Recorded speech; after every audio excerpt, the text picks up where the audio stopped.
What's up, y'all? What's up, Fishing Is Therapy family, man? It's your host, Chris, man. I'm back, y'all. This is my first live stream with you guys. I'm excited to be on here, man. Let's get in here. Let's talk fishing, man. What's up, y'all? What y'all doing?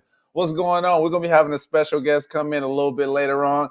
You know, in the future, I'll be having future guests as well. But we have the famous Sunfish Assassin coming in. You've seen him in multiple videos. He'll be coming on in a little bit. But I just want to get in here and just talk to you guys, read some comments. Let's come in. I want to give a shout out to my really good friend, Wilson from La Pesca, Me Edition Plus. And he's in the chat right there. That's him. We got to talk about Morgan Falls, he says. Yes, we do got to talk about Morgan Falls, Wilson.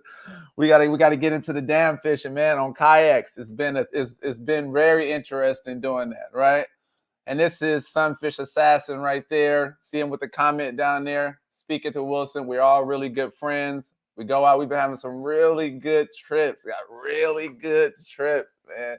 But we got to talk about not just fishing. We talk about kayaks. Talk about mods on the John boat, things you want to do or accessories you want to add to kayak or to a John boat. And then also just general content. You guys want to ask me how I create my content, what cameras I'm using, anything of that nature, drop it in the chat and I'll be sure to get right to you, okay? All right. And look at that. Look, hilarious. Look at that. Sunfish Assassin says, I'm ready to eat some bird. But all right, guys, let's get right into it. I just want to give you a little bit of insight about me. It's the first time actually going live, being able to talk to you guys. So if you guys look at that scrolling across the bottom of the screen, it says, is fishing therapeutic to you and why? Let me answer that question first. I started the channel about 4 years ago. Friends and family were telling me, hey, you fish pretty good. Let's go out there. You go out there a lot. Do you want to record yourself? You should show other people how you fish and your adventures and everything like that. Because I've always said being outdoors, just in general, is very therapeutic, right?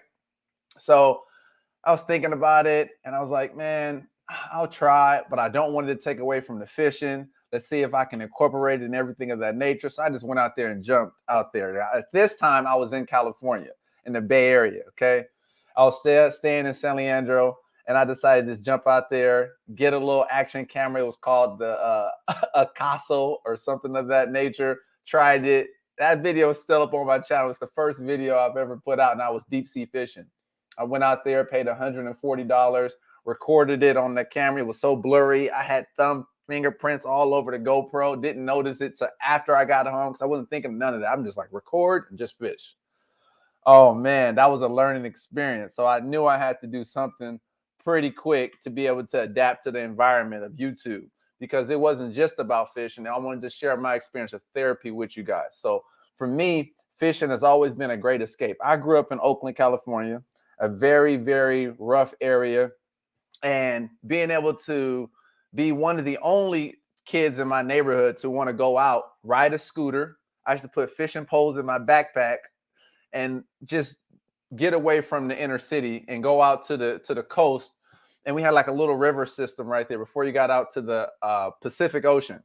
And I would just fish in that canal, catch stripers, little shiners, and perch and things of that nature. And for me, it was always a good escape. It was always therapeutic, just being outdoors. It just calmed my mind, And I really think that most of us, we have our day-to-day lives. We're stressed. We have a lot going on.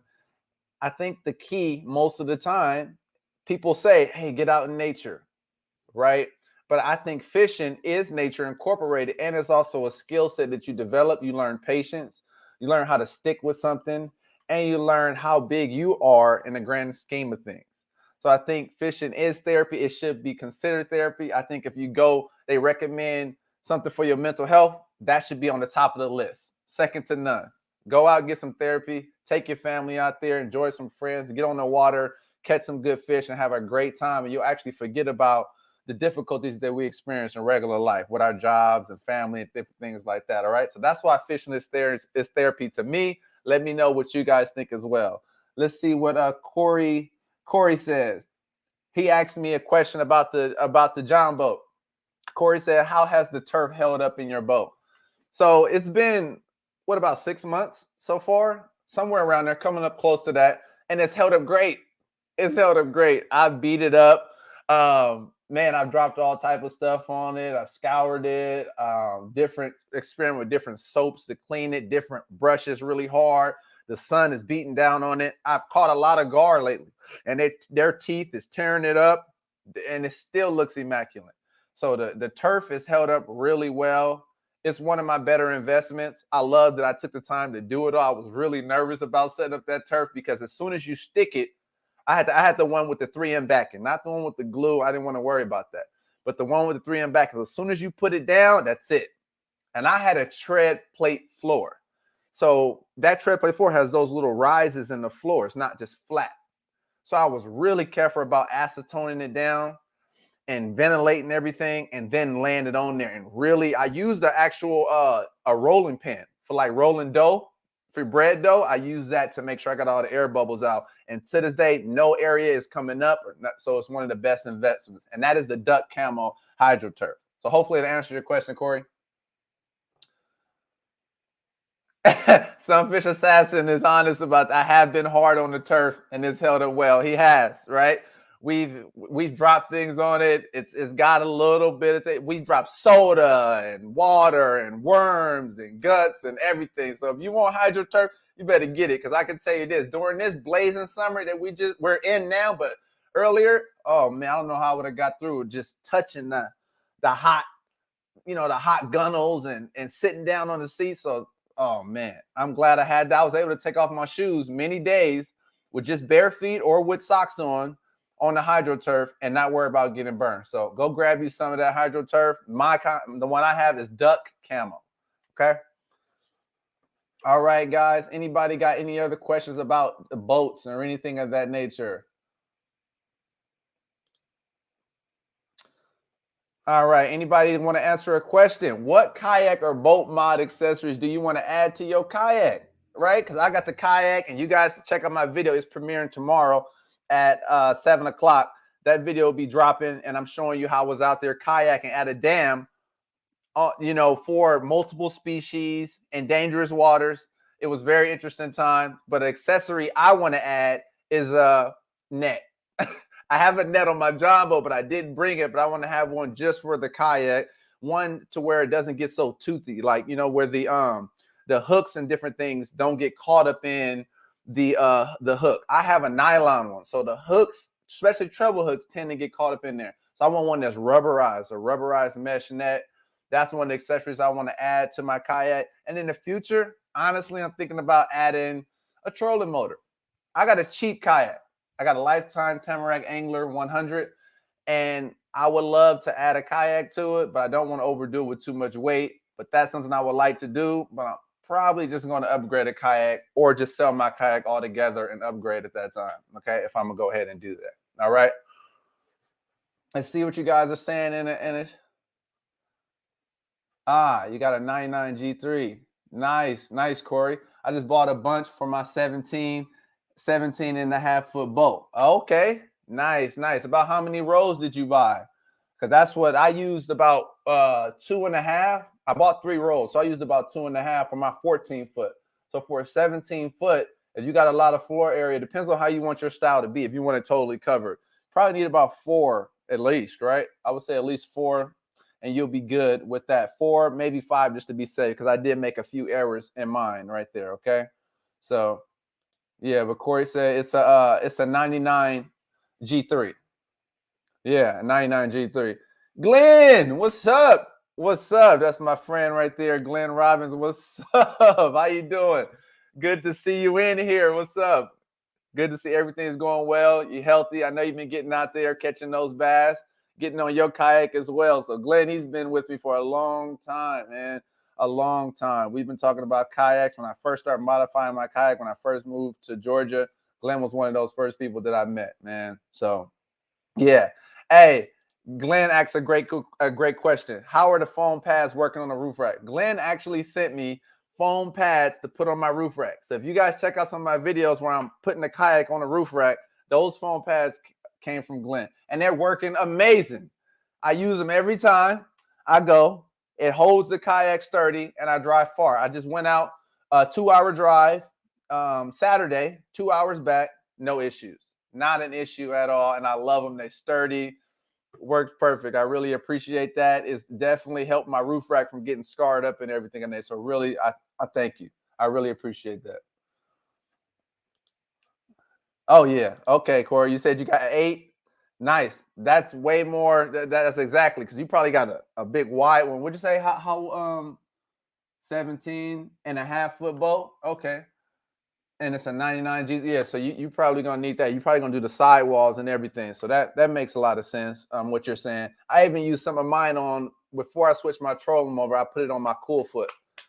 So I mean on my I made it like a cool foot on my foot pedal because the foot pedal was getting hot at times. Even in my Crocs, I would feel the heat on that foot pedal. So I understand, but that's good. You got more. Just to be safe, you probably only use 6 or 7. But man, when you make those mistakes, I was so happy that I had extra extra foam just to work with. So I still got extra in there. So if it ever starts pilling on my HydroTurf, I can add a little bit more. Or if there's an area that gets a little messed up, I can replace some. So it's always good to have more than what you need. That's absolutely true. Yeah. Yeah. So let's get into another question really quick, guys.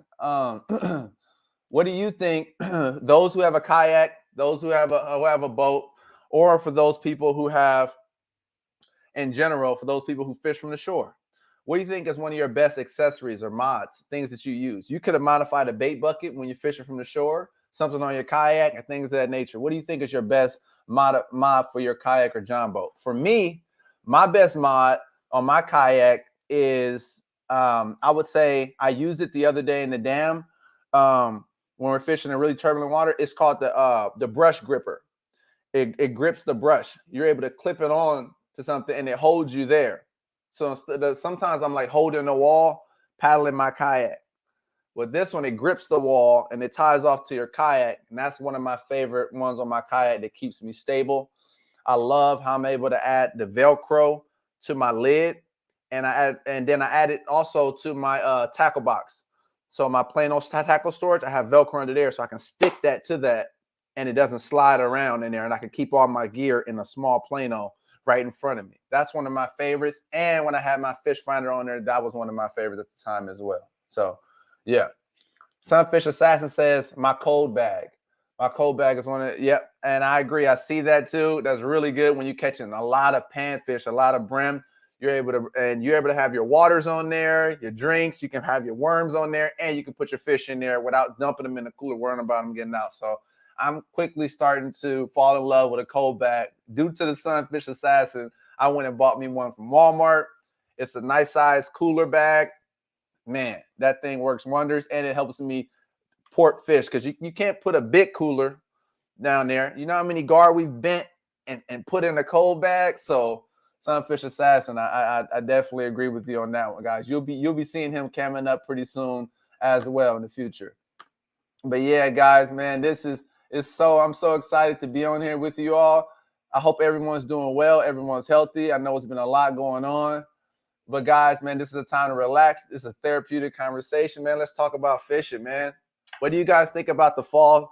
The fall is coming up really, really, really soon. And the weather is tapering off. I know this week here in Georgia, it's going to be in the 90s all week. I may go out and try to catch some gar. I want to try to fill the freezer. But what do you guys think about the fall fishing? Are you looking forward to it? For me, as a kayak fisherman, before I got my John boat, I was always concerned with the fall because it was hurricane season.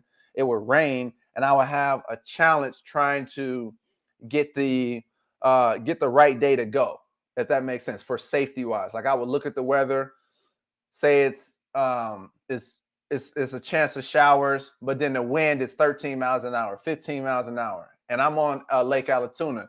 And you go out there and all these joyriders and party boats and people, them waves, it gets real dangerous. So it limited my ability to make content consistently for you guys. So now on the John boat, I'm able to get out there a lot more. So let's see what you guys say. All right. Glenn says his best mod has to be my $5 anchor. It's a 2-pound coated dumbbell attached to a retracted clothesline reel. Nice. I like mine too. I like mine too. I love those anchors. I have like a claw anchor, and being able to have it retractable was everything.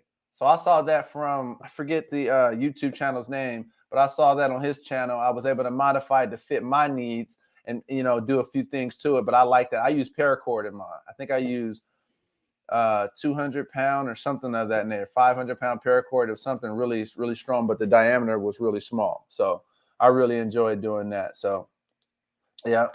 So I'm glad you really enjoyed that. Yeah, yeah, Glenn, you're right. Looks like September is going to be warm in Massachusetts. That's where Glenn is at. So I'm going to be getting my therapy. That's nice. That's nice. Yeah, I'm looking forward to it cooling off, but still being warm in the fall. You know, just more bearable. Because right now, oh, I have to say it, probably the lifesaver of only on hot day when it's super hot and I'm out there in the middle of the day, it's been my bimini top. That has saved me. It has been scorching. I'm talking when it's burning, you know, just my GoPro overheating because it's so hot.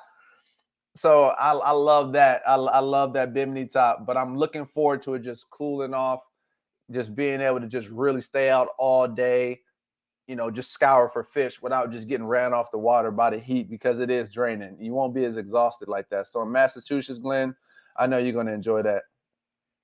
Yeah. Yeah. Sunfish Assassin is correct.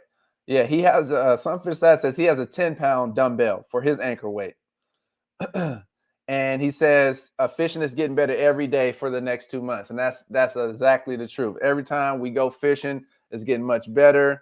You know, the fishing, I'm pretty sure there'll be a turnover of water soon, but the fishing has been really good. For brim, it's been really good. I'm looking forward to the stripers coming out. I'm looking forward to catching the white bass, the wipers. I'm looking forward to that. Those are definitely on my list for this year. I want to fill the freezer with some good stripers, make some fillets, do some catch and cook videos of a striper, white bass, right there on the water and do a taste test. That's what I'm looking forward to. Glenn said, between the stumps and the rocks in the ponds here, if the anchor gets stuck, I just cut it loose and tie the line off. Makes sense. Yeah. Yeah. Get you a little cheap anchor to where if it gets stuck, hey, you ain't worried about it. I know a lot of people use just the dumbbell weights, the simple coated ones, and pay a couple of dollars for those. Get one of those from Walmart or a discount store where you're not worried about losing it, or just get your rock. So I totally understand that because I'd rather cut off any time. And me, when I was fishing on the lake and I see boats coming by and I'm anchored up like at the mouth of a cove or a creek channel, man, I just be like, hey, if I couldn't get it, I just let it untie it. I haven't had to cut it, but you know, I will definitely will too, because that's dangerous. I don't want to be out there and worrying about that, guys. And remember, when you're out there on those lakes and things, man, keep your safety gear because you never know what can happen. You know, especially when you anchored up. Anchoring up is, you know. Oh yeah, Sunfish Aside says his is a kettlebell. Yeah, yeah, totally understand that. All right, let's jump into another question, guys. So you guys tell me. Let's see if everybody is on the same page here.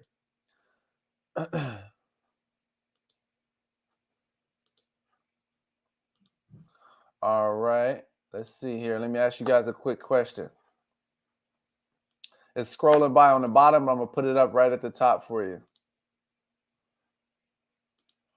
So, what species of sunfish, or you want to call them panfish, do you guys like to target most often? Do you like to catch bluegill or shell crackers, or warmouth, or green sunfish, or red breast? Hey, Sunfish Assassin, I'm starting to fall in love with those red breasts. They some pretty looking fish. Oh man, I never caught those in the Bay Area. So out here, I'm catching so many fish I've never caught before, and it's amazing. But the beauty of the red breast is amazing. Of course, the bluegill and everything. But for me, pound for pound, I like catching shell crackers. I like the way they run. I like the way they choke the line down and they just go. When you got a shell cracker on, but some people who don't know what shell cracker is, we talking about the red ear sunfish, they run hard. And I love that you can catch the red ear year round and they're always going to fight really hard year round. I don't know why people don't fish for them year round. Most people just do the springtime and early summer and then they shut off. Man, you catch those fish year round and they fight hard year round. I'm telling you, definitely. What do you guys think? Okay. Glenn is saying it's been a little tough. It's been tough here with the drought. The ponds are low and the fish are deep. Yeah. You got to fish deep right now. You know, we've been actually fishing, and I don't often fish with this rig, but I've been fishing with a drop shot rig. So when it, you know, I'm deep down there, I can have it about a foot or two, about a foot and a half off the bottom of my hook to get above that. And that's what I've been working, just those deep ditches and stuff. We've been trying to find the deepest holes, especially during the summer. And it's been excruciating. It's really hot. Find those deep holes. But the drop shot rig has been really good. Learning how to tie up the drop shot rig, getting you some teardrop weights from Walmart, $1 for like five teardrop weights, 3/4 ounces. 3/8, 1/4 ounce, things of that nature, and just drop shotting right there. Even with those tungsten weights people use, but I use the teardrop weight, you know, because they're readily available. So, yeah. Look, Sunfish Assassin says bluegill, shellcracker hot. Well, look at his name, Sunfish Assassin. Of course, he loves to catch the hybrids, and I do too.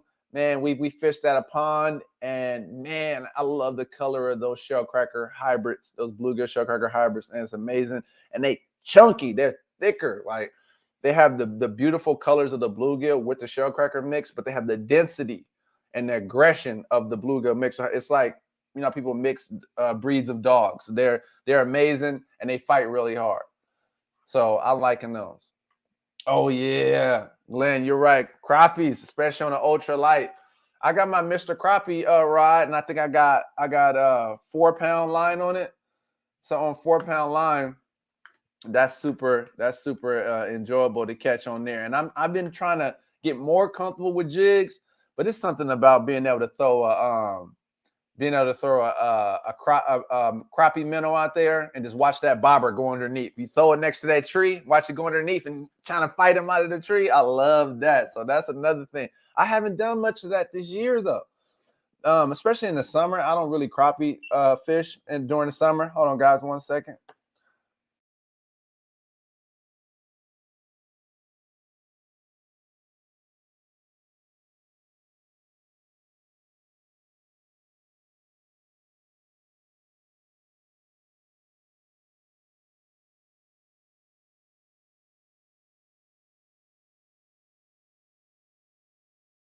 I'm the Sunfish Assassin. This is Yona Dam. All right, guys. On the last trip there at Yona Dam. So watch this video. I'm the Sunfish Assassin. This is Yona Dam.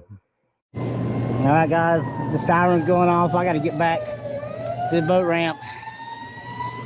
Or not the boat ramp, but the bank where we're at. And of course, I got a bite.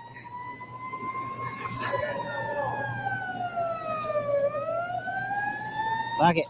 Bucket.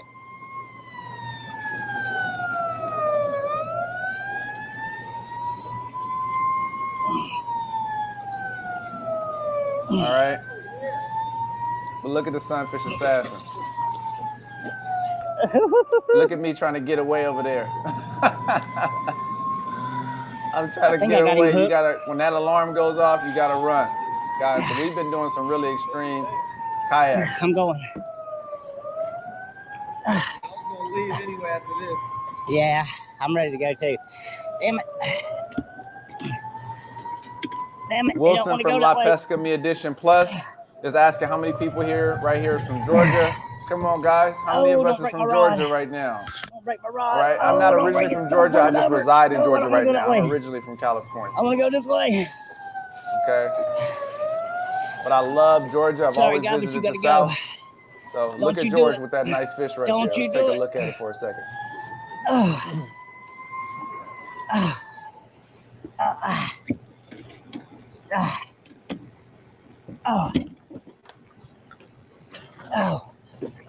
come on. Come on. Come on. Son of a bitch, your mother, brother. Oh, shit. You got to run, Glenn. You got to run. When the water comes up, that means the current is about to start ripping really fast. All right, guys. It comes up fast. You can see the current. Look at that right there. The current's coming really fast. Day. You got to get out really quickly. When that alarm stops, the current turns quick and the water comes up within a minute. It's already up to your waist. Up here. The water's coming up. Oh, my camera's pointed to the ground. Look, and there goes my 2 kayak. to 3 feet in 5 minutes. Facts. 100%. And the current is not no joke to play with. It's strong. Yeah, you got the boy. I'll take the kayak. Look at that nice gar he caught. All right. Not as big as the first one, but we'll take him. All right, guys. Whew. We got that one at the last minute. Look, I hooked him under the bottom of the jaw too.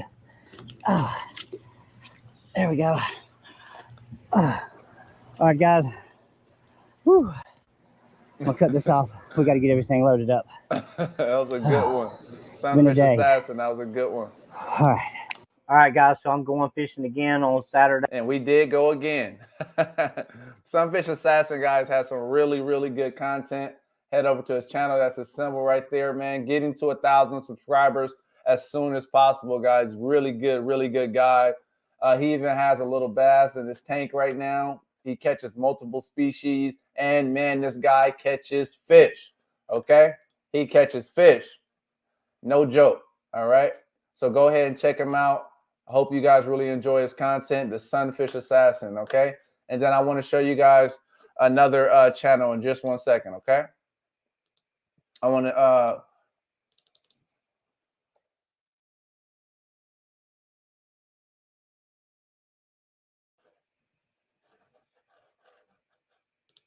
all right, let's go here. I'm just grabbing this channel up really quick. And this is my friend. He's in the chat right now. This is La Pesca Mi Edition Plus. He has some really good content. He even has baby quail as well. You'll be seeing some upcoming videos from him there. He has really good content. Check this out right here. Look at how he caught these big striped bass there down there at Yonah Dam as well. I'm telling you guys, we catch not only panfish, we're catching multiple species, and we're looking to try new species. If you guys have an area that you want us to try, you have a pond, you have a nice body of water that we can try, let us know about that, okay? And we would love to try that out. So let me get right to the action. This is this channel. Head over there. But let me go ahead and get that loaded in for you guys, all right? There we go. Here we go.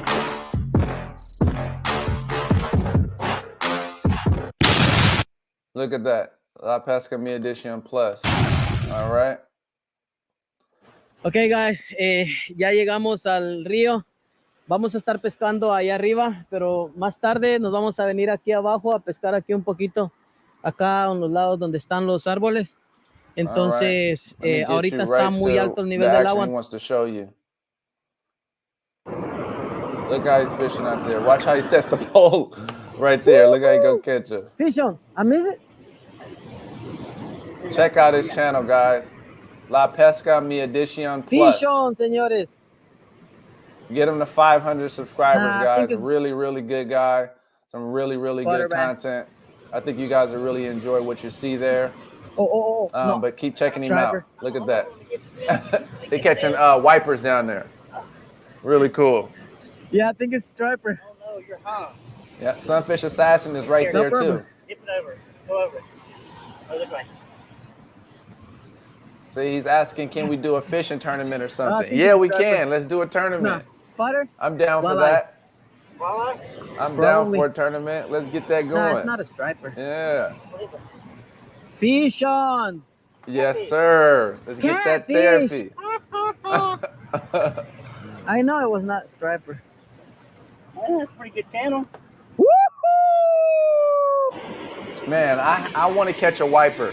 I want to catch a nice big wiper out here in the south. I haven't caught a wiper yet. I've caught stripers.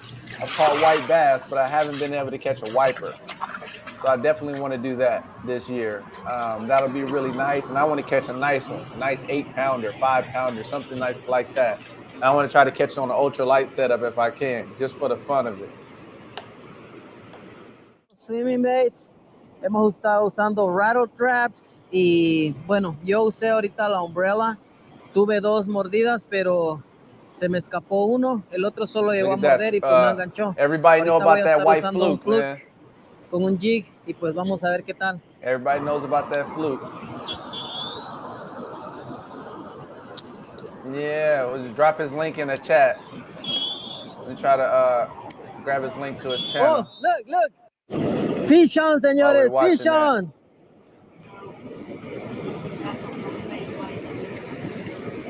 Woo, fish on. Woo, woo, woo.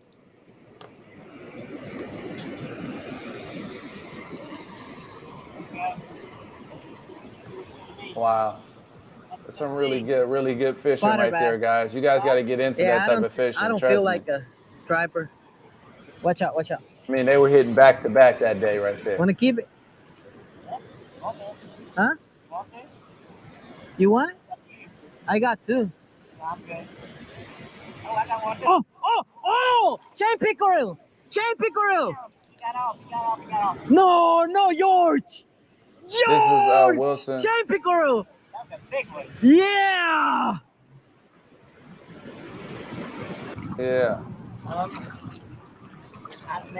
I can't put the asterisk there though, Wilson, but I have your link Don't right worry. there. I'm gonna still drop using just the bait Sunfish casting. Assassins as Let's try well. to see if you catch something right there. He'll be on just a second, guys. One moment. You get his channel up here. Woo, you say my anybody else, feel free to drop your my link in blade. the chat so we can check out your channel as well. I will be going back through the chat and I'll be looking for your channel to check it out. Okay, because I'm gonna be doing a live stream. I try to go live Thursday where I'm gonna react to your videos and things like that and check it out and get you some good growth. Because my philosophy is let's grow together.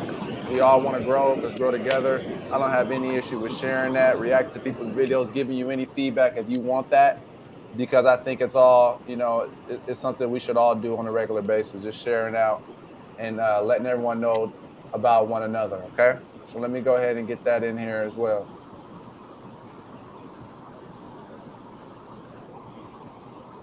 Yeah. 1 second, George. I will. One moment. This right here is the Sunfish Assassin. Nothing. His length. What? Again? Gotta edit that link. Hold on. What we doing wrong, George?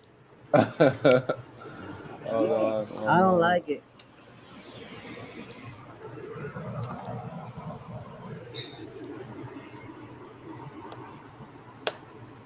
All right, I'm gonna get my StreamYard shared the link here. One moment.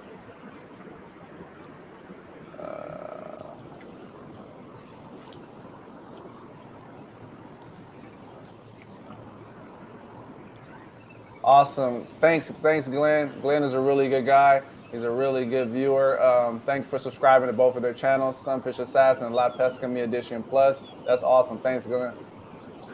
Here's the link to the StreamYard. All right. Okay, guys. Se me había descargado la cámara y no me fijé. So I'm gonna jump back over here right now. Just to me. Okay. Look, see, Glenn says just subscribe to both. Nice. You're welcome. You're welcome. You're welcome, Wilson. Okay, Corey's in Arkansas. Arkansas, nice. What's the weather right now in Arkansas, Corey? What's the weather? Nice. Thanks, Fish Assassin, a down payment on the life jacket. Appreciate that for you, my friend. Yeah, Wilson, I think that was the first time you took George to the dam. I think so. But since I've been and you took me, man, I'm in love with it too. It's extreme type of fishing. It's a different type. It's exciting. You got to be careful. You got to watch yourself. It's a really good time. And man, catching a catfish out there or a gar, oh man, God, they pull hard in that current. I mean, a 5-pound gar feels like a 20-pound fish. or 15-pound fish. I mean, for real, seriously, I'm not over exaggerating. I'm telling you guys the truth. And the catfish out there, I mean, they pull in hard. You like, is this a gar? Is a catfish, a striper? Like, what is this? You guys will see my video comes out tomorrow. I didn't want to drop too much content today, but tomorrow you'll see that. And I had the gar on. Man, I missed so many gar. They unraveled. Like it was tangled, just barely hooked, but it was wrapped around his whole body. And when I got ready to pull him to the kayak, I didn't have my net. He unraveled death row like an alligator and got off. I was hurt. He fought good though for a good 5 minutes, man. But you got to have that net out there, guys. And you know how it goes. When you don't have the net is when you end up catching the biggest fish. I don't know why it's like that, but it's like that. Yeah. Look, Sunfish says, how many you catch out there? He caught 8 striped bass, 1 catfish, and a spotted bass that day. Look at that. Now that's they combined for that right there. And that's good eating. That's good eating. Them wipers, I'm telling you, I know they was good, huh? I know they were, for real. No, definitely. So you guys tell me, since we got the fall coming up, it's evident that everyone likes the fall and they like the spring. So let me put a question up for you guys right now. Answer this question. What do you think is your best time of year to fish? Because these are the most challenging time of years to fish for me. I don't know if you guys had that same sentiment, but is summer or winter fishing your best time of year? Which one do you prefer, summer or winter? Do you do best? Wipers taste the same as the stripers. Okay, I agree. I don't 100% know, but I think since they're white bass and the striper, they'll taste just like them. Because man, white bass don't taste as good as a striper for sure. I can tell you that. Wipers is just not my favorite thing. So I agree with you.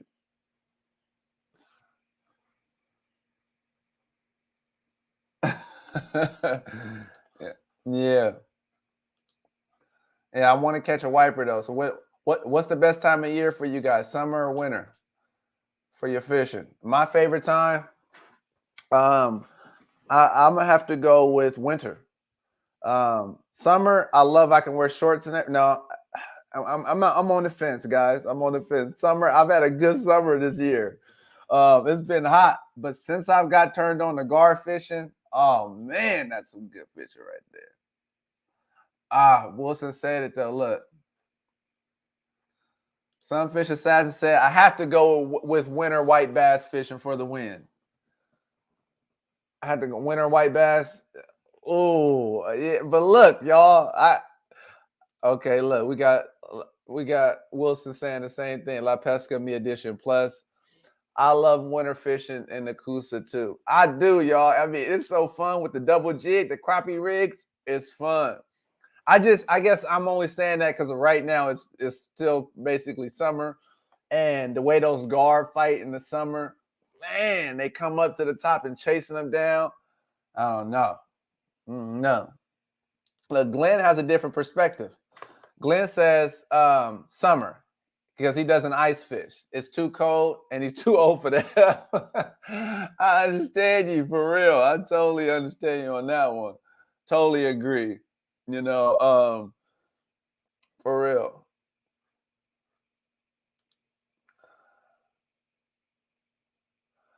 See, see, Sunfish Assassin's coming around. The garfisher really is way more fun. It's way more fun than the white bass to me. I mean, because the challenge is, how do you know you're gonna catch the fish? Like you don't know if you're gonna catch the fish. That's what makes it really cool. You don't know. So that's what's exciting is that you can hook up to them. They holding on to that little brim like this in their mouth, and man, before you know it. Actually, I'll be right back. Let me go grab something really quick for you guys. I'm gonna grab this. It's from the Sunfish Assassin. 1 second.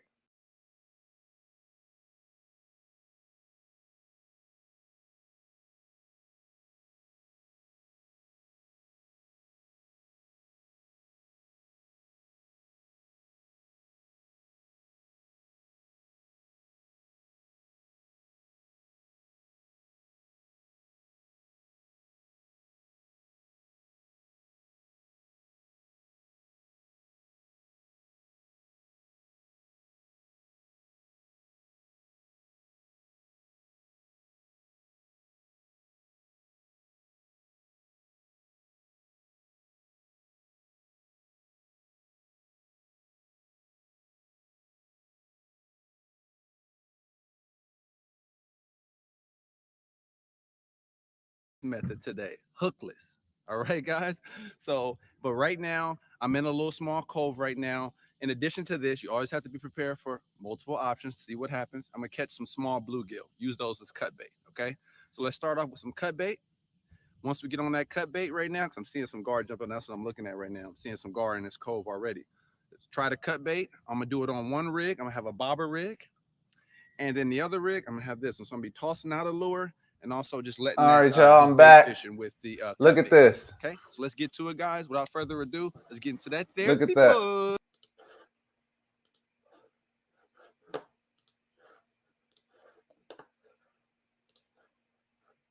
Look, check this out, y'all. Check this out what Sunfish Assassin got me, y'all. This is how the gar, one of the biggest gar he caught. You know what I mean? Look at that head right there, man. He customized it. He put some acrylic on it. It's really nice and shiny, man. But I got this to show y'all the model of let me grab something really quick just to show you. So when those gar run, they have that bluegill right here in their mouth. And that's what makes it really challenging right there. You see? Look at that. They have that bluegill right there. So look at this string he had. This is braid. That's why you don't use braid, because the only chance you got of catching them is if it like wraps around their teeth right there. And that's a challenge right there, because all these teeth right there is going to break that line. Look at that. It's going to serrate that line. So they hold on to the bluegill sideways first, and they try to work it down into their mouth like that. And your best chance of catching them is right on the side of the mouth right there. But look at that, guys. That's really amazing. That's why I've just been turned on to these fish. Look at that. Sunfish Assassin said it was 10 pounds, 49 inches long. Look at that. Look at the head on it.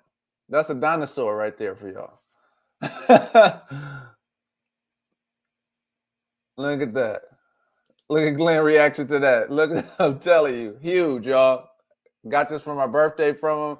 I'm trying to put, I got a few heads in the backyard of some nice ones I caught. The big one I caught, it was about 11 pounds. And I have that one in the backyard right now, drying out in the sun. I'm going to try to do what Sunfish Assassin did here, but mine is like, it didn't even sit right. It was all warped and everything. So, but I just want to check out that for you guys right there, man. That's a nice little image for me to have all the time, especially when I'm thinking about how to catch these toothy critters. You know, because these teeth are no joke, for real. Man. All right. You lost how much, Glenn? I lost 2 whopper ploppers to pickerel and braided line. Same issue with the teeth. I'm telling you, man.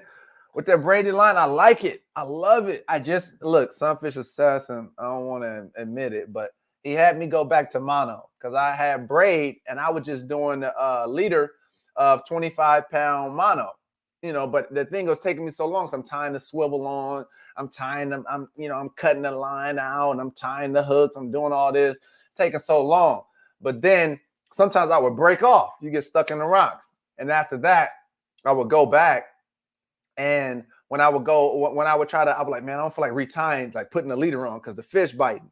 So I'm just hurry up and tie the braid on. Every time I tie the braid on, I hook one of these gar right here, right?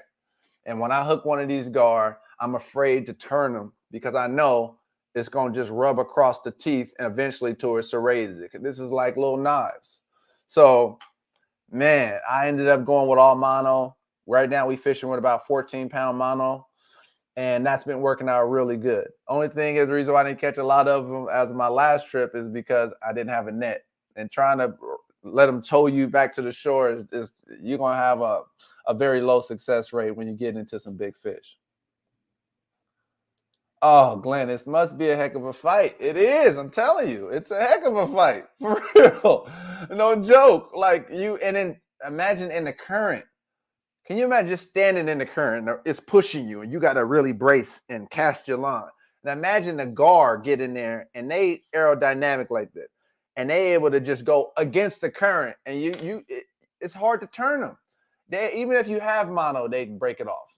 So it's like, or break your hook off or something, running a rock, cut it around a rock. I mean, these fish are pound for pound fighting fish. I just don't know why a lot of people say they trash fish. Look at Sunfish Assassin, especially out of the current in the kayaks. No joke, seriously, they fight hard. I'm telling you, these fish are fighting hard. So I'm telling you, guys get out there and you catch one. Just get you a low brim, throw it on a bobber rig. Just throw you about a foot, 2 foot, with a little split shot and a little size 2 hook. Hook it through the back of the beluga, throw it out there. Guarantee you catch your gar, and you're gonna understand why I'm saying what I'm saying. I just got put onto this fish, so believe me, you're gonna be like, "What? What is this?" You guys probably already had that experience. You're fishing for catfish, and it broke you off, right? Fishing for catfish broke you off and stuff like that. So imagine how that is. Oh, pickerel too. I haven't caught a pickerel before, Glenn. So I don't know. I would love to be able to try to catch one. I don't know if I can catch them here in Georgia. I think so. I think we have chain pickerel down here, but I don't know where to just target them. I don't know the rigs and setup, so you don't have to share with me what's a good rig. What will be a good rig for you to try to catch those fish, because I would like to catch a pickerel. I want to catch. Let's go into my other question. That's a good point. Let me see. George said the biggest chain pickerel he caught was probably 3 to 4 pounds. That's a nice size fish, right? How big do they get? How big do they get? I'm not sure how big they get. Yeah, how big do chain pickerel get? What's their max size? Like, what's the record or something like that? What's the average size fish right there?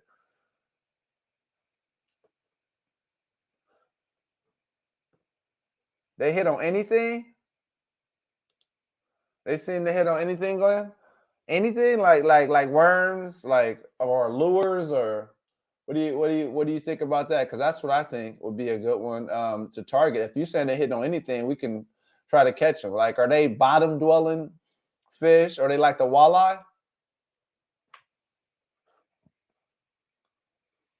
Oh, 30 inches. Glenn said the biggest is 30 inches. 30 inches. Okay, that's a nice one. That's a good eating. You like to eat them? They good eating? I'm not sure, but you can catch them 24 inches easily in South Georgia. Yeah, you got to travel. We got to travel. That's probably about a 3-4 hour drive for me to get down South Georgia. I would like to check them out. I want to know if anybody has any ideas of places where we can catch chain pickerel or pickerel at. I would love to be able to catch one and see, because I know they're going to be a toothy fish. I want to target the challenging fish now. I've caught a lot of variety of fish in the Bay Area. I caught lingcod. They're toothy fish similar to the gar. Pickerel will be a good one. I want to catch sheep's head. I want to catch the fish that are challenging. When you hook up, there's no guarantee that you're going to catch the fish. I think that's really exciting, and it hones your skills very well. I really want to do that one. Okay, Glenn says they're like bass. They're very predatory. Okay, so that means a very aggressive fish then to catch. That's fun right there. Okay, Son of the Sun says they bite spinner baits or any bass rig. All right, so the way I normally fish, is pretty much the way to catch them. So I gotta go and travel then. I gotta go traveling and go try some new lakes, some new rivers, and things like that. Are they primarily in the river? They're not in the lake, right? Kind of like how the walleye are.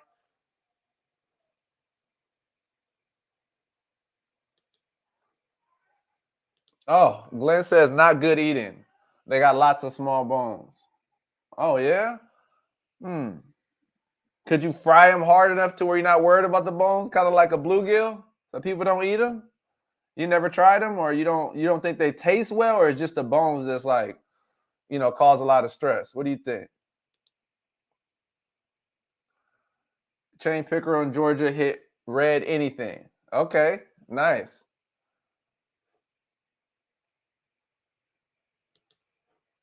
I caught a small one at Sandy Creek. Okay. At Sandy Creek? Huh. Oh yeah, it must have a feeder creek that comes in there. They must come through there, right? Because they wouldn't be landlocked, would they?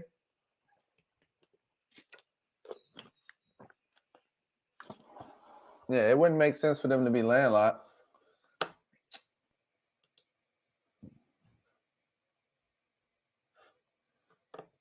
Oh, okay. Okay, Glenn, I got you. Never tried them. I just catch and release. So they super fun to catch. You just don't fool around with them because of the bones and everything like that. That makes sense. I totally understand that. Okay. So it seems like the bones is the big issue with them. That's kind of like carp. People say carp has a lot of bones. People don't want to deal with them, but man, they're amazing when you put them in like a curry. Sunfish says they are great to eat. They're very white, very firm, but they have bones, wide bones down the middle. So that's like the carp. Carp got the wide bones down the middle. You got to really fillet them out really good, or you will catch a bone. So you probably, when you're eating carp, you got to have bread with you so you can, if you do have to catch a bone, you can eat some wheat bread or soft white bread real quick and pull it down. But he says they're very flaky too. What did Wilson say? I seen some ones in the Chattahoochee River a little bit where we were fishing last time. Oh, okay. So it was some in there. So there you go. So we may be going down to the Chattahoochee to target them if they're a little closer than having to drive down to South Georgia. I would love to try that out. Maybe we get on the kayaks and try it, or we can just get on the John boat and try it out from there. I want to try it out there. What do you guys think? What's the best rig though? Like, you saying any color? Like any color? Like just a red or white? What about white? What about like a swim bait?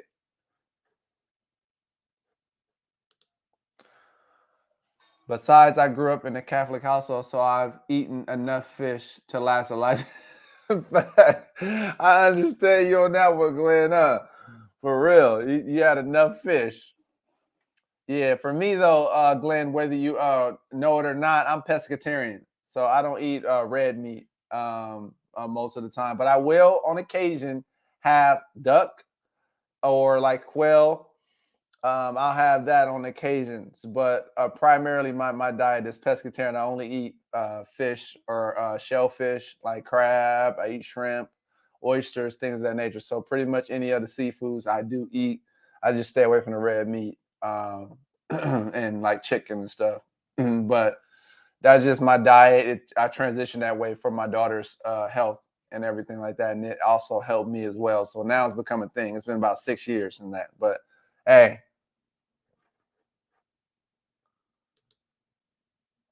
Sunfish says I probably caught 10 jackfish as a kid and a teenager. Always bass fishing. Okay, nice.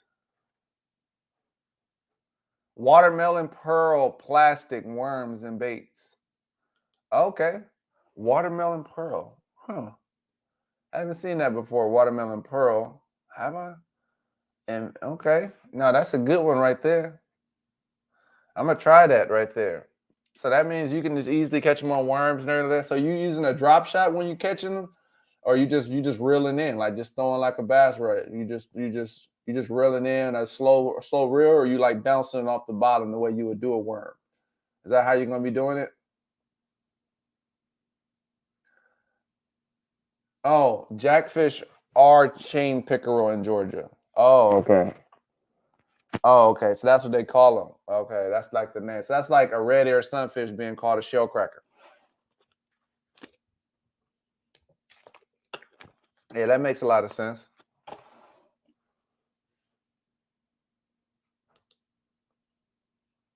Okay. All right. Let's see what else.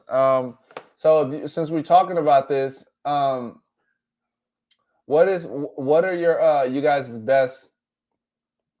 Let me go ahead and put that up here. I want to see that, see what your responses is, because that's what I'm trying to learn.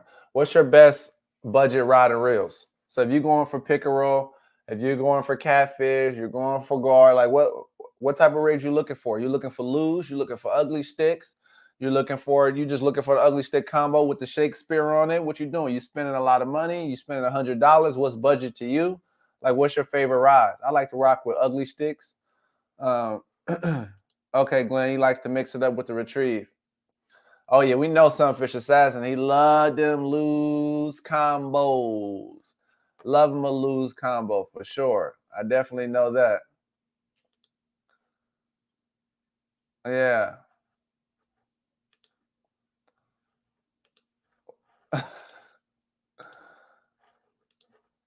Okay, 1 second. Let me get that scrolling down there so we can see it.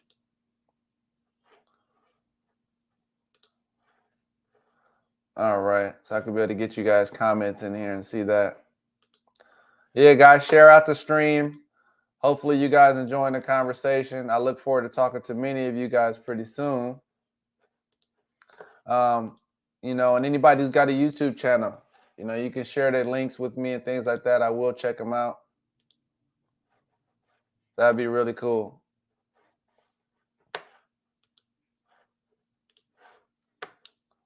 Yeah. Yeah, for me though, my best budget reel besides the Lose, I'm liking the Lose. I like my Lose Xfinity, but the one that I think is probably the best is like my Mr. Crappie or my Ugly Sticks. Like I like my little GX2 for panfish, for bluegill. Okay. Let's see. Okay, Quentin says you add that chain to the top of your anchor line, it will grab 100% better, I find. Oh yeah? So add the chain to the top of your anchor line. Okay. So you're talking about right above the anchor. So add a chain there so it can sit, like lay it down more. Because you know the anchor line will be sitting up. You add a chain, it adds the weight. So when you pull to anchor, it'll stay better. Is that what you're saying, Quinn? Glenn says his two favorite go-to rods are from 6Gill. I haven't heard of the company 6Gill. 6Gill. I have a medium light for the sensitivity of plastic baits. So medium light, that's a good all around. And then a medium for plugs and other lures. Okay. So what do you like, Glenn? You like a 6 foot, 7 foot, 6.5? Like what are you running on the 6Gills?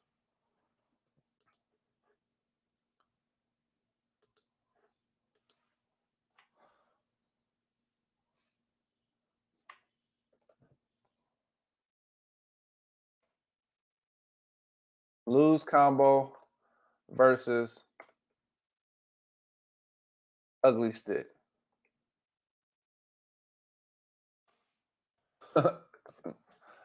Let's see.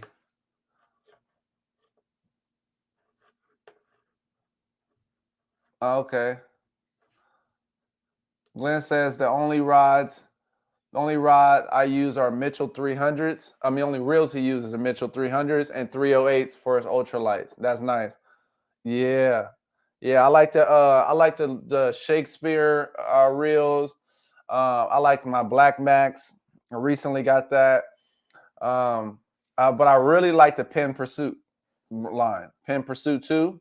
I like those. I use those deep sea fishing. I've used those for catfish. I've used those for bluegill, for shell cracker. I've used those wide range. Get a 3,000 all the way up to I think I got an 8,000 reel when I'm 300 feet fishing for lingcod and things of that nature. So I like the Penn line as well. So okay. The Lose just lasts longer. Reels, yeah, that's true. They do. I would say they have been holding up really well, taking some beating. I agree, Sunfish Assassin. And then the medium light he has is 6'8", and the medium is a 7 foot. That makes sense. So that's perfect. You like that nice length there. Yeah. Anybody use shorter ones? Anybody ever use like 5 foot? Like 5 foot rods, like for like panfish? I like to use like the little small ultralight ones and stuff too. Wilson from La Pesca Mi Edition Plus says ugly sticks are the best. Hey, it's hard to beat the price of an ugly stick and the durability of an ugly stick. I can't say nothing about a reel, but the ugly stick rod, yeah. You're talking about beat it to death and it still works good. That's what you want right there. Ugly stick's the best. Okay. Yeah. Something says he does like his Black Max. The Mitchells are all vintage, but they are workhorses. I agree. I've heard of the Mitchells. I've never had a chance to own one myself, but I would like to own one. You know, I would love a vintage reel to be able to try out and stuff like that. I know the channel Richard Jean, he uses a lot of them, a lot of older reels as well, and they work immaculately today. You know, so I want to try older reels so I can see how it holds up. I know the older model cars that were made out of stainless steel or metal and steel, they were actually a lot more reliable than the cars we have today. So I think it could be the same way with the components of a reel that are more vintage. Let's see. Sunfish Assassin says the GX2 ultralights are only good for 2 seasons, at least the real. He's saying that because he broke one.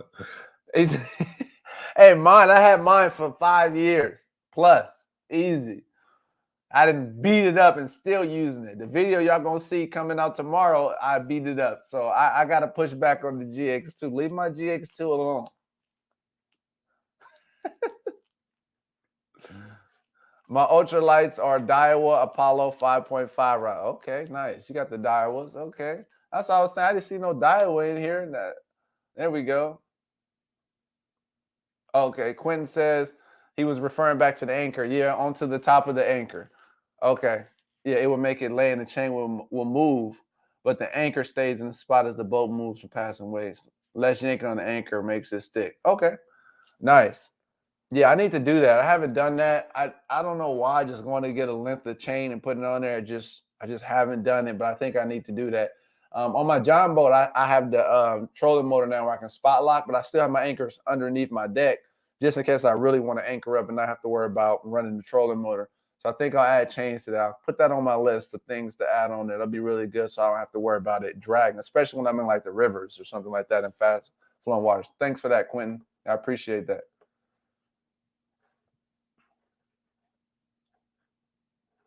He said that the Sunfish Assassin says the GX2s are good for about 500 panfish. I caught a lot more than 500 panfish on mine over the last 5-6 years. Okay, I catch that many in 1 year, so I have to push back on that. ah.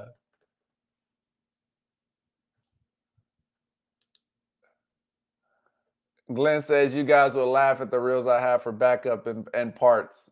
Yeah. Why? You got some real. Hey, if I show you guys mine, I'll be going live. I'm gonna grab my phone and go start going live in my garage and let you guys see my little reels I got up there. A lot of stuff is budget, a lot of stuff is vintage, but I got some older reels and stuff too. So we'll see. Oh, Wilson from La Pesca Me Edition Plus says I have. He's speaking to Glenn. He got one in red and blue, and Glenn is saying he also has the Mitchell. The Mitchells have a unique feature of being able to swap out the spools. Nice. Nice. Okay. That's nice to be able to do that. Shoot. So like I could be able to have, because that's one thing that annoys me is you can't really swap out a spool on most reels. I'd be able to just put like 14 pound on this reel and then switch it when I want to do lighter 6-pound reel and then switch it when I want to do like 25. That's nice. I like that. I'm gonna have to look into those, Glenn. They had to give me some links or something like that so I can look at a good source for them. I want to look into them. I'll try to save your comment here so I can be able to go and look at it later. Oh, you have 3 of them and you use 8 for spares and parts. That makes sense. Shoot. I never throw away any of my reels. I never know when I may need an eye off of the reel, a handle, anything of that nature, and try to DIY something. So I totally agree with that. You never throw away most of your reels, your reels, unless it's just totally unusable. I'm always trying to keep them and put them in a corner or something because I can always find a part that I can use on them. Yep. Totally. Seriously. All right. Let's see here. All right. Let's go bring up another topic. Let's see. Y'all tell me some things that's kind of that you guys feel frustrated about when you're out there on the water. Let me know some things that frustrate you that I would say, fishermen do. What are some things that fishermen do out there that frustrate you on the water or that you experience out there on the water? What are some of those things? For me, I'm gonna have to say my number one pet peeve that frustrates me when I'm fishing on the water will have to be trash. I really despise when people leave a lot of trash out there. That's very frustrating to me to come down to a lake or river and trash. I always try to bring a little bag or take some of that trash with me. It's like the worst thing to see, especially if you take a young kid with you fishing and you're like, the fishing is really good. This is a nice area. And they're like, so why do people throw this trash down here if they care about it so much? People care about the fish. That's a frustrating thing to see because like if you keep doing that, eventually they shut down the area, the water gets so polluted or something, or it's just not a good area to go. So that's one of the frustrating things is seeing how people trash the area and they bring their own snacks and food and beer cans or whatever, and they don't take it with them. It's like, what are you doing? Why are you messing it up for everybody? And even for yourself for the future. That's one of the most frustrating things I see. Yeah, see, Glenn agrees with me. I hate seeing that.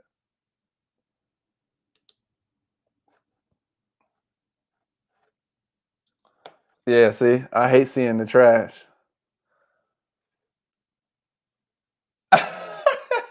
Sunfish Assassin is hilarious.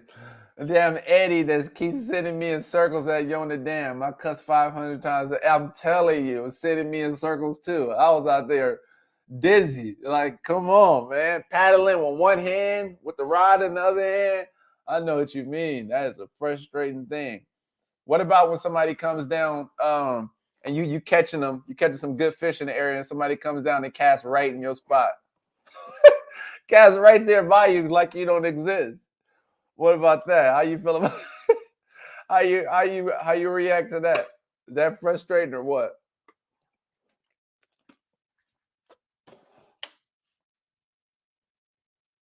Yeah, exactly, Glenn. I agree. Take out what you bring in. If there is anything, take it out. Right. Exactly. Why can't that be? I feel like when you take kids, like new fishermen for the first time, that should be a thing. Teach them how to fish, teach them how to clean up the area that they fish, how to be responsible fishermen. That should go hand in hand. That's how you sustain the fishery. I think it's very important for that to be spread to the next generation. It was something I was always taught, but I see that that's not something everybody's taught, which is very interesting. Remember the guy in the video the day we caught all the wipers at Yona? Right. Exactly. That's what I was kind of referring to is how people do that type of stuff. They come right there and just stand next to you like they don't see you. Like it's fisherman's etiquette, right? Is there fisherman's etiquette? I just want to know.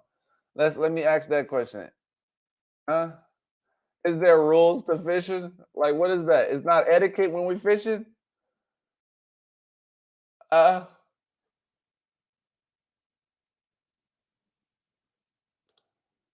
It's what I always do. Look at what Wilson said. It's what I always do. I take my trash and some extra. Exactly. Exactly. It feels like how can you go there and not take the trash that you threw, that you have? It's like I just put it back in my bag. But how are you throwing trash and then you just see it compiling? Like if you go to the same spot 10 times and you leave trash every time, eventually you're gonna be kicking cans and kicking your own stuff out of the way. That doesn't make sense to me for the life of me. Look. Or the guys, Glenn says, or the guys that buzz from one spot to another and scare all the fish. Exactly. Oh, they kill me with that, man. You ever been getting a bite and it's like you right there anchoring up and somebody decides to just fly right by you? I mean, like right there. Or right by the bank. It's like, dude, you in a boat. If I'm fishing from the bank and you come close to the bank or cross over my line, I'm not feeling that. And then if I'm on a boat and I'm anchored up, you come right by me. That's not good because you're waking me and you're scaring the fish. Like people just don't have any consideration most of the time. That's something that's really, really frustrating. Exactly, Glenn. And that's not something that's like most people think about. They're not trying to respect somebody's space when they're fishing. They're trying to just get their fish. If they see you catching, I'll come down here to just catch. I don't care. and I just want to leave like that. And that's like crazy, man. It's like it's enough water for everybody, but you got to respect someone's space and the effort that they made to get down to that spot ahead of you. You know, don't just try to bombard yourself. You know what I'm saying?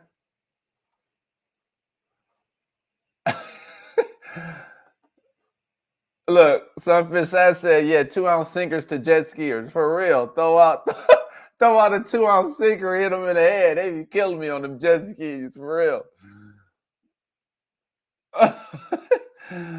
Look at what said. I was mad when that guy came down there and tried to take their spot. They was right next. I'm talking about right in between them. Like if they fishing right here and one's right here, he come right. Hey, and they always cast across your line, and it looks stupid when they tangle up, and they never want to look you in the eye.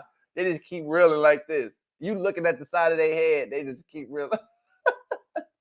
For real. Look, 922 Crappie Barbecue said 5-ounce river sinker for real. Launch it out there at them. Like at least make it splash right near them where they know. It's no joke.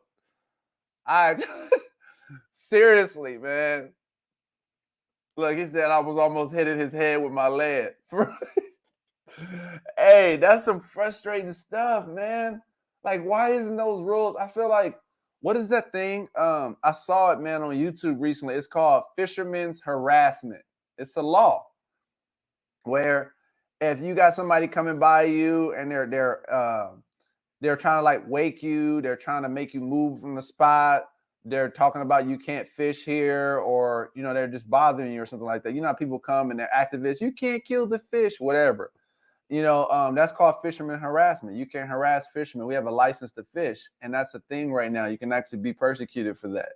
Fisherman's harassment. Look it up. It's a very interesting law. I had that screenshotted in my phone for that reason, just in case that ever happens to me. But 5-ounce river sinker. 922 Crappie Barbecue. Check him out too, guys. Check out his channel. Sunfish, I had a kayaker get my line hooked on their kayak at the Hudson. Oh, man, that's frustrating. When somebody you don't know, even if you know the person, but still, if you don't know somebody, they get their line hooked and you had it in a good spot. Oh, I don't know how you guys can. I try to be polite. You know, I always try to respect people. Like sometimes it is an honest mistake, but man, it's a frustrating thing to deal with, man. It's like as a fisherman, you've had frustrating times. So it's hard for me to go.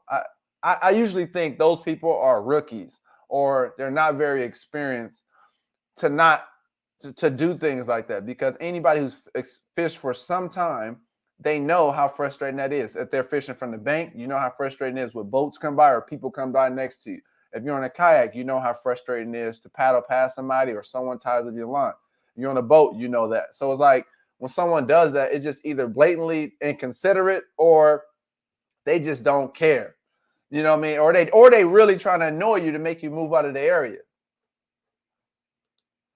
Glenn says, I could lose my 2-pound dumbbell anchor to some idiot. For real. Exactly. Like just, man, stuff that's so avoidable. 922 Crappie Barbecue says, seriously, they don't teach respect in these boating classes. Hey, for real. Like, come on. I feel like that should be a thing. I think that's a valid point. You should teach etiquette on the water, because most of the issues happen when boaters get into fights. People get frustrated. It happens because people don't know the etiquette. They don't know when you're turning around the corner, you're coming around a bend, you should take the outside so someone can take the inside coming towards you. You know what I mean? They don't know that if someone's fishing on that side, I usually slow down. If I see someone's fishing on the boat or someone's fishing on the bank, I'll slow down or I'll go way wide around them and try not to cause a big wake, just to be considerate, because I understand what that's like. And I don't know why it's not taught, but I know in the younger generation, like with my daughter and my son, when he gets old enough, that's one of the first rules I teach him. Clean up your area, have respect for others and the etiquette around fishing, because it can lead you into some problems. Look, Sunfish says they got taught nothing, and he told me to go throw up the wall, and I caught 3 striped bass. Oh, he said that guy caught nothing. The one who intruded on him while he was fishing, he told him to go throw up the wall, and caught 3 striped bass after that. So I wasn't mad. So he caught 3 after that for the reward of being patient and considerate with the guy. See, that's cool right there. That's funny. But man, that could, hey y'all, that can ruin your day. I won't lie, man. Imagine you catching them and it's hot and 2 guys come down and they rookies, or they just throw over your line, they tangle you up and just throw everything off. Dude, that can ruin your day. That can ruin your day. Seriously.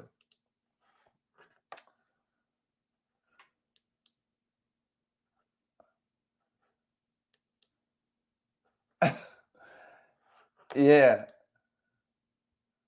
That's karma right there. Glenn said that's karma right there. Exactly. That is karma. Man, that's frustrating to be able to deal with. Shoot. But see, he didn't catch nothing. Shoot. He probably looked you up. If you put fishing where you was fishing at, he probably looked you up and saw himself in the video.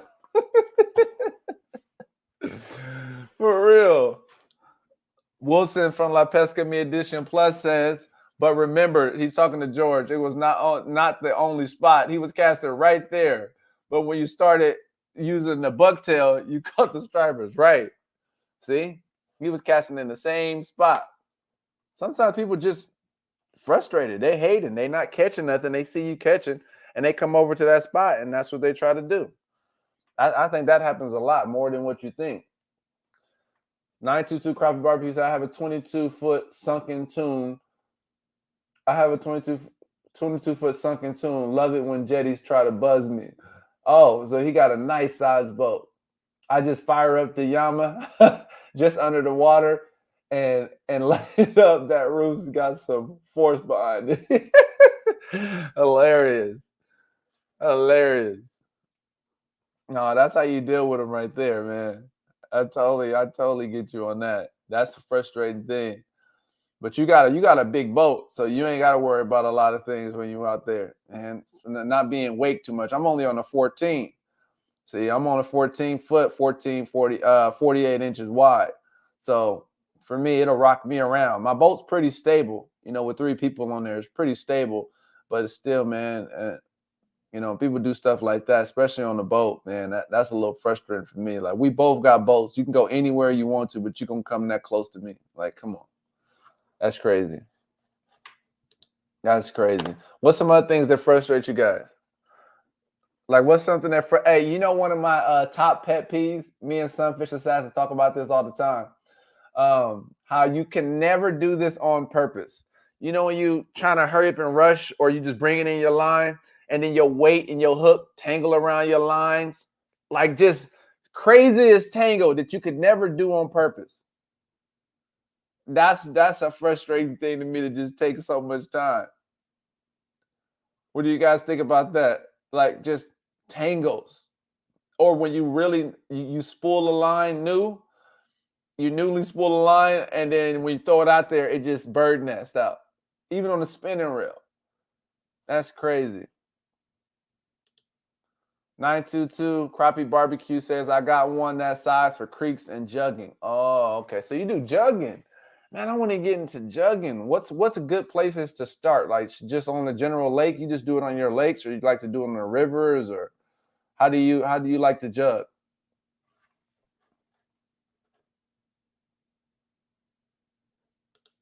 Oh, okay, Glenn.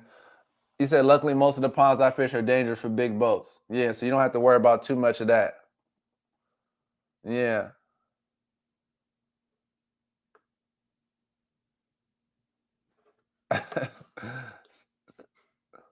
Sunfish says, to me, after 40 years of fishing, the freaky knots and tangles just making me laugh. Man, yeah, until it's like we fishing for white bass, and then you can't catch. I mean, you trying to get right back in the water, and it tangled 2 hooks, 2 poles together. I'm talking about just crazy. You got to break the line. That's the most frustrating thing, man. I don't think I ever get used to that. The best thing to do for a new line is put your heaviest weight and cast it out 3 or 4 times.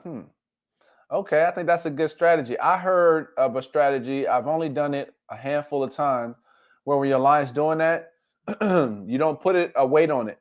You just toss it out behind you if you're on a boat or a kayak. I did it on my kayak. You just toss it out behind you, open the bail, and just let the line just pull out, and it'll straighten itself as it coils in the water, and then you can reel it back in really quick and tight, and then you won't have that coil issue. Anybody tried that technique? I don't know. It worked all right for me, but I think my line was just I had a big spool going to a small size reel, and I think that's what it was that was causing it to do that, to like bird's nest or anything. 922 Crappie Barbecue says upper side of lakes and please check regs. Yep. Most lakes only have certain areas you're allowed. Facts. That's true.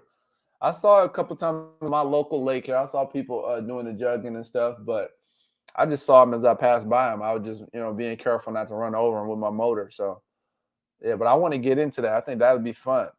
Sunfish Assassin and Wilson, they ended up throwing out a limb line and caught what you catch on that sunfish? You caught not the gar, you caught a drum or a catfish on it when you did it before? Yeah, man. Wilson from La Pesca Me Edition Plus. I want to go jugging at night too.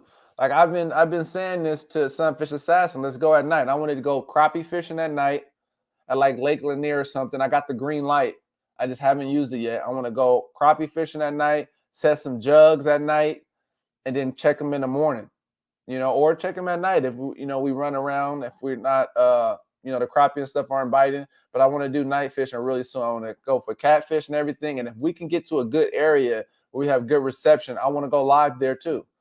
Because I've been wanting to go live for a while on the water while I'm fishing, but it's just not a lot of good reception where we're at a lot of the time. That's the only reason why I haven't went live. But I've been planning to do that. Just got to find a good area with reception.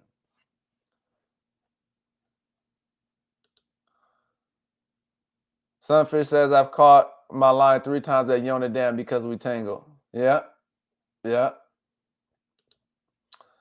And Glenn says, I've had my line wrap around the tip as I've been paddling to a different spot. Exactly. It is like the craziest tangle, isn't it? It's not like just wrapped around like that. It's like under the line and it, like, come on. Like, how does that happen?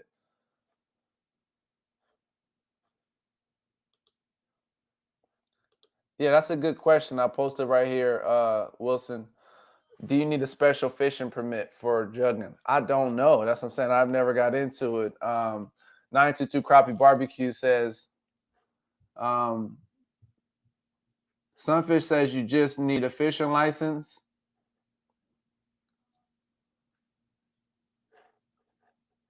Sunfish says you just need a fishing license. Let's see. And then 922 Crappie Barbecue says, in Ohio, no. Oh, okay. So in Ohio, you don't need this. That's where you are. But every state has different laws. Ohio only requires fishing license. Okay, that may be the same in Georgia. I'm not sure about that. But it should be the same in Georgia. Around that. He said, my friend Brandon wants to go jugging right now at Lake Russell. Oh, nice. How far is Lake Russell? Lake Russell's a good area, so that'd be cool. Yeah, I would love to be able to do that. I want to go jugging at night. I want to go catfishing at night, crappie fishing at night. I want to do a lot, and I want to try to catch some striped bass at night. In the Bay Area, in the Delta where I grew up, we used to just catch a lot of striped bass and catfish at night using chicken livers. Put them in a little mesh net, throw them out there, or sardines, and fish overnight and catch a lot of catfish and stripers.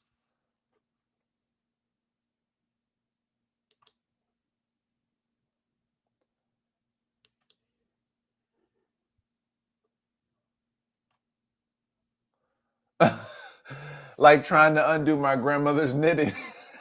For real. When your line tangled up like that's the most frustrating thing. And don't let it be cold outside.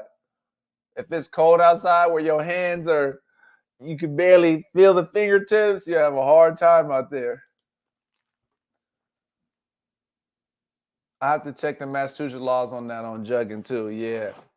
I'm gonna try to get into it. I mean, that's on my bucket list. I want to do limb lines. I want to do jugging. I want to see what that's like. I really do. And it's not so tedious fishing where you have to, sit and wait. You just put out the lines and then come back and do your rounds or whatever regarding it. So I've seen a lot of people do that. I would like to check it out. If you have that on your channel, 922 Crappie Barbecue, I'll check it out too and see what's up there. If you got any content there showing how you do it, that would be nice. I would like to learn how to do it.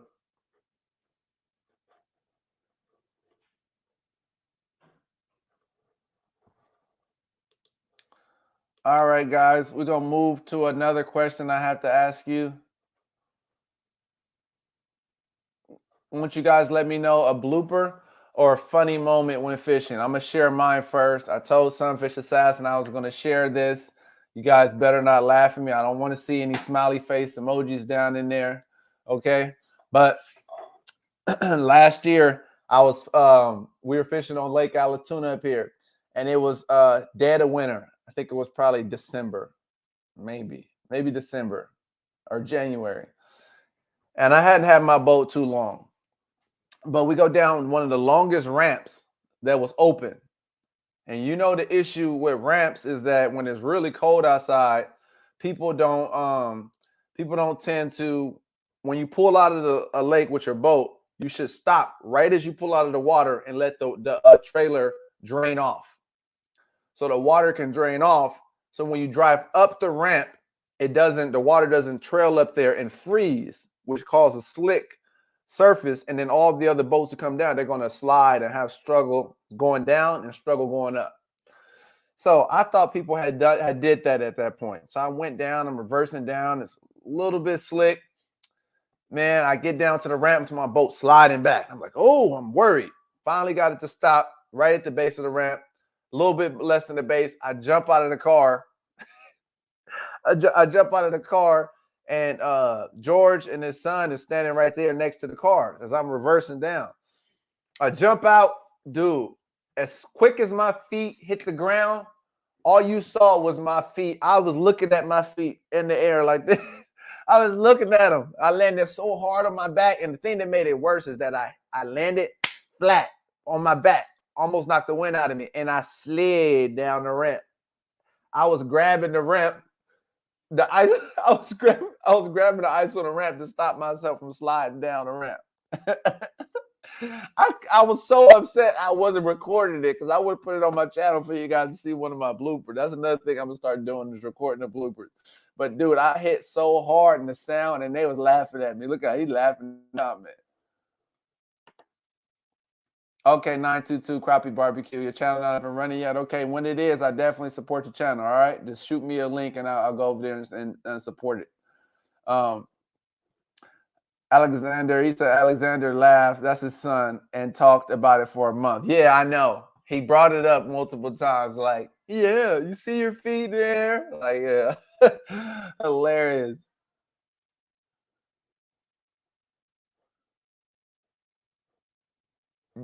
No, hilarious. That's hilarious. Hey, but you know what I have on the video coming soon, Sunfish Assassin? That's gonna be out tomorrow. When you lost the spotted bass and you did your little dance. Ha, ha, ha, ha, ha. I have that right there on the footage. You thought it wasn't recorded, but I have it. It's coming out tomorrow at 7 o'clock.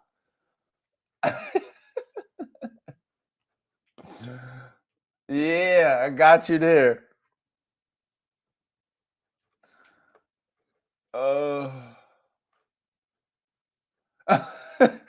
922 Crappie Barbecue says the only reason why he's laughing because he's been there and done that. I'm telling you. I had boots on. They got the grip on them and everything. I thought I was going to jump out, and it was fine. I mean, I hit so hard, I was sore for a week. Every time I got up, I'm like, what in the... I'm young, and I felt, well, I'm talking about it hurt me so bad. I hit that. The thing that was embarrassing, I slid down the ramp. I just laid there like this, looking at the ice as I'm sliding down. I had to just sit there for a minute. They just laughing. Then I had to get up. I was like, man, I had to just sit there for a minute.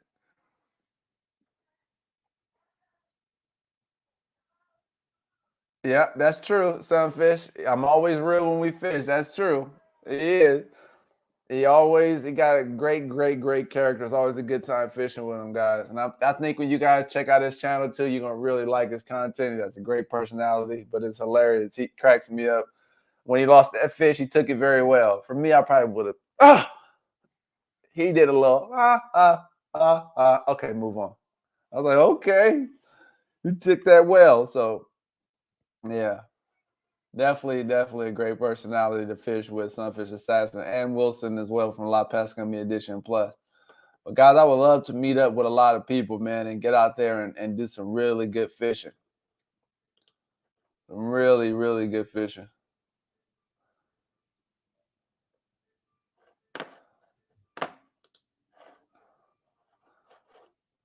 All right. That's hilarious though. Anybody else got a blooper they gonna share in the comments? Any mistake they made real soon? Will says, woohoo. Wilson, are you laughing at me?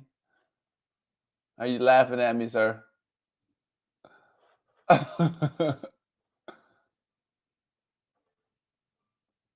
Oh, here we go. Who does the woohoo? No, I think Wilson got that one. Or yeah, I don't know who does that one.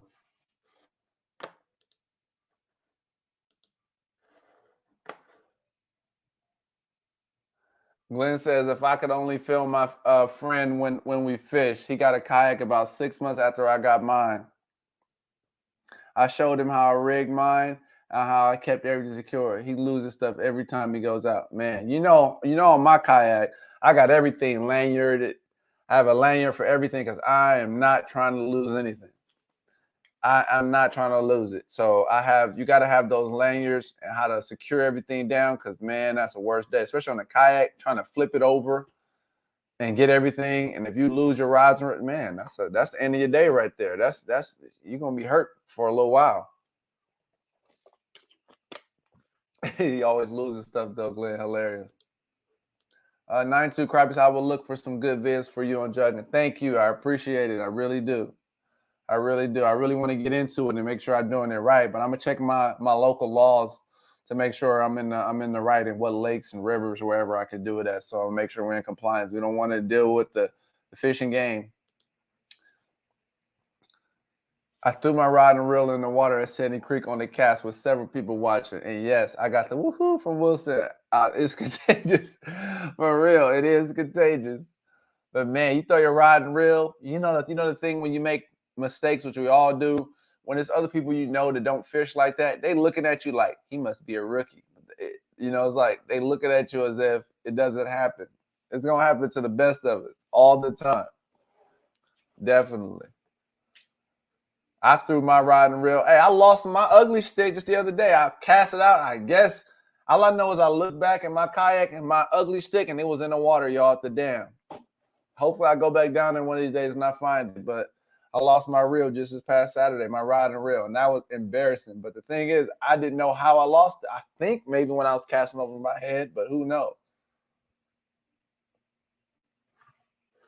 Lynn says his friend lost 2 bait casters. I lost track of how many phones he lost.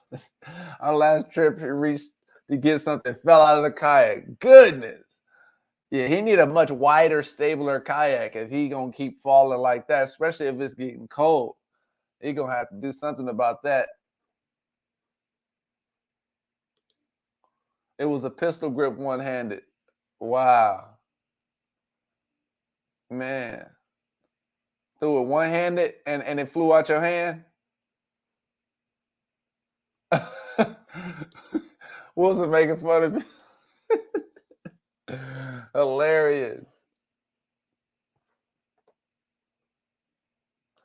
92 Crappie Barbecue said this ought to make you smile. Just tune up the boat, change all the filters, running out hard, motor just freaking quit. Got towed back in only to find I didn't plug fuel tank. Hey, for real, that's one of them ones right there. Like 2 things that you can do that you would think something happening that'll make you panic. You don't put your boat plug in, or you don't plug in your fuel line and be thinking of checking everything that it is, and your fuel line just ain't plugged up, but it holds a little bit of fuel in there for you to get running. Wow. Now that one right there, now that's a common one. That's gonna happen at least another 1 or 2 times in each of our lifetimes and fishing experience in a boat. That's gonna happen. That comes with it for real. But that's a good one to share right there. These things I gotta start keeping the camera going the whole time so I can show y'all all these bloopers, man. Show y'all, man. I just want to show you how it really is down there, how I'm having a good time. It's therapeutic, have a lot of laughs, a lot of fun times. You mix in frustration, but it's all in fishing, guys. I mean, fishing truly is therapy.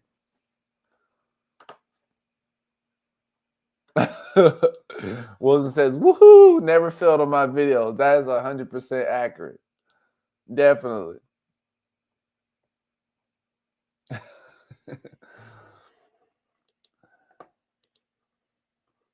All right, anybody want to share any more content out?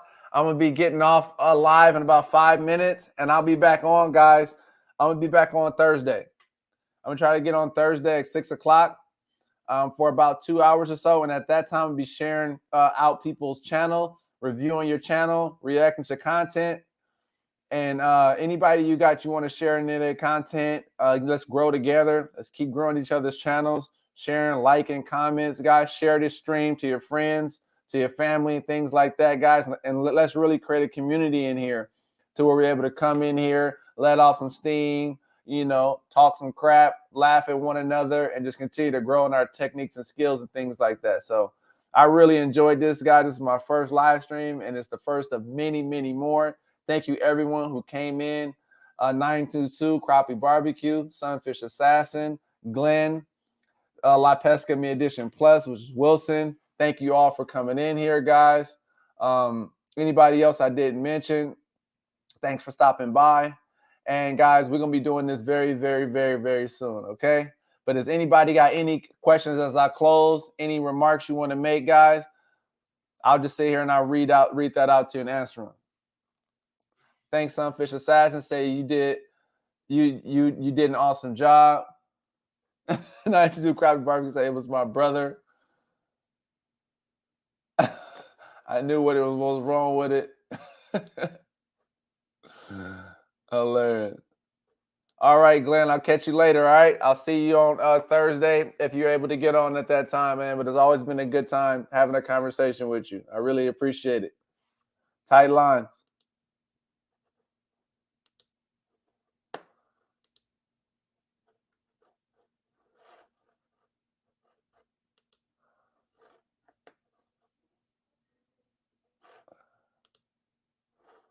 All right, guys. I'll see you guys on the next one, guys. See you guys, man. Thanks for staying tuned. Like the video, guys. Give it a like, guys. You can like the live stream. It's going to go straight to YouTube after this.